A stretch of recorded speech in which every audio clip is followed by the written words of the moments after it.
तो आज का अपना टॉपिक है जो अपन पहले पढ़ चुके हैं, है ना, मानव में श्वसन क्रिया विधि।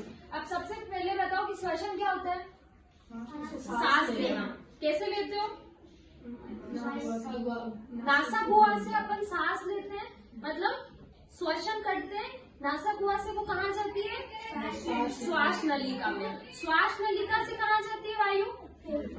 अच्छा, सबसे पहले ये डिस्कस करेंगे अपन अंतःश्वसन क्या होता है और उच्छ्वसन क्या होता है। एज वी ऑल नो कि सांस को अंदर लेना और सांस को बाहर छोड़ना उच्छ्वसन, है ना, ये दो चीज होती है। ठीक है, तो श्वसन की क्रिया विधि में मैं ये इसके चार्ट के थ्रू मैं आपको एक बार समझाना चाहूंगी। देखो यहाँ पे लेबल कर रखा है, नासागुहा से अपन क्या करते हैं? सांस को अंदर लेते हैं। ठीक है, ये श्वास नली है, शो हो रहा है। यहाँ से अपनी ये श्वास नली के थ्रू वायु कहाँ जाती है?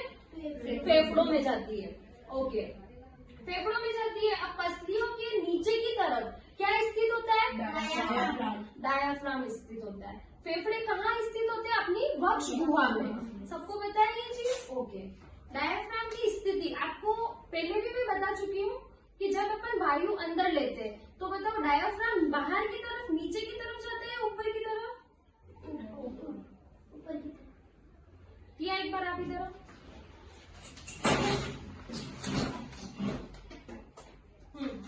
यहाँ खड़े हो। अब जोर से सांस अंदर की तरफ लो और जोर से सांस छोड़ो।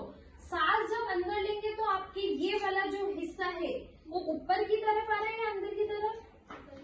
लो, सांस लो, ऊपर की तरफ आ रहा है। आप छोड़ो, अंदर की तरफ जा रहा है। डेट्स मीन अपने जो डायाफ्राम या फिर जो फेफड़े होते हैं वहां का आयतन क्या होता है? बढ़ता है। जब अपन सांस को अंतःश्वसन करते हैं तब अपना जो डायाफ्राम होता है या फिर फेफड़े होते हैं वो क्या करते हैं? बाहर की तरफ गति करते हैं। डेट्स मीन अपना जो आयतन होता है वो क्या होता है? बढ़ता है या कम होता है? बढ़ता है। जब सांस को अपन छोड़ते हैं तब अपना ये फेफड़े का आयतन कम होता है। ठीक है, ये तो थ्योरेटिकली अपन ने समझ लिया कि कैसे क्या होता है। प्रैक्टिकल के थ्रू भी समझेंगे, कुछ नया इनोवेटिव समझेंगे। बैठो भैया।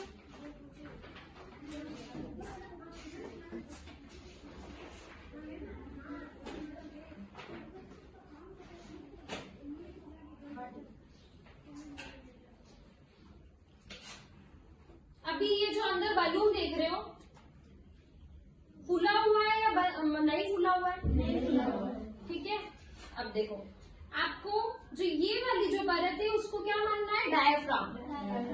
अंदर जो गुब्बारा है या बलून है उसको क्या मानना है? फेफड़े। क्लियर? ओके, यहाँ पे एक ही है तो आप ये मत सोचना कि एक ही फेफड़ा होता है। कितने फेफड़े होते हैं? दो। बट वो पॉसिबल नहीं था इसलिए मैंने इसमें दो नहीं लगा पाई, बट दो आपको अज्यूम करना है कि यहाँ पे दो है। ओके, नाउ फेफड़े जब मैं अंदर की तरफ प्रेस कर रही हूँ तो क्या हो रहा है? कुछ हो रहा है? गुब्बारा फूल रहा है? फूल रहा है? नहीं फूल रहा है। ओके, अब क्या हो रहा है? गुब्बारा फूल रहा है। तो मतलब ये डायफ्राम जब अपने नीचे की तरफ गति करेगा तो फेफड़े ऊपर की तरफ गति करेंगे। यही चीज अपन ने अभी समझी ना कि जब अपन सांस लेते हैं, है ना, सांस ले रहे हैं तो वायु जब अपने अंदर जा रही है तो क्या हो रहा है? ये वाला हिस्सा फेफड़ा अपने फूल रहे और डायफ्राम नीचे की ओर जा रहा है। तो जैसे मान लो ये अपनी नाक है, यहाँ से वायु अंदर आई, फेफड़े फूले और ये डायफ्राम क्या हुआ? नीचे की तरफ हुआ। जैसे अब मान लो ये नाक से अपनी वायु को अपन छोड़ रहे हैं, थोड़ा पास आ जाओ।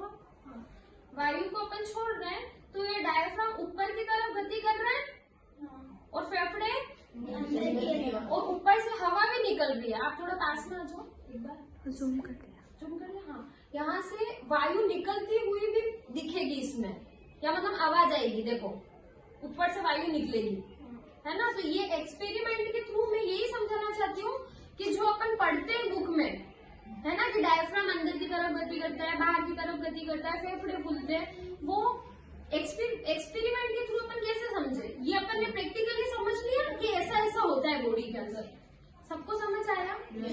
कैसा लगा? अच्छा लगा? कोई ये एक बार खुद देखना चाहता है क्या करके? हाँ आओ,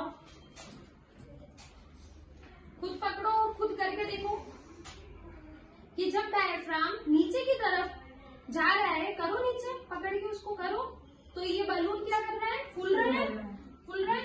अब इसको अंदर की तरफ प्रेस करो, बलून को, फूल रहा है? नहीं फूल रहा है। हाँ, तो यही चीज है कि वायु को जब अपन छोड़ते हैं तो डायफ्राम अंदर की तरफ, ऊपर की तरफ गति करता है, और ये जो फेफड़े होते हैं वो क्या करते हैं? अंदर की तरफ गति करते हैं, है ना। देखो जब सांस अपन छोड़ेंगे तो फेफड़े करेंगे ऊपर की तरफ गति, और नहीं सॉरी डायफ्राम करेंगे ऊपर की तरफ गति और फेफड़े करेंगे अंदर की तरफ गति। जब सांस को हम अंदर लेंगे तो इसको अपन ने फेफड़े जाएंगे नीचे, सॉरी डायफ्राम नीचे की तरफ गति करेगा और फेफड़े बाहर। हाँ, फेफड़े बाहर की तरफ। क्लियर? Okay, thank you.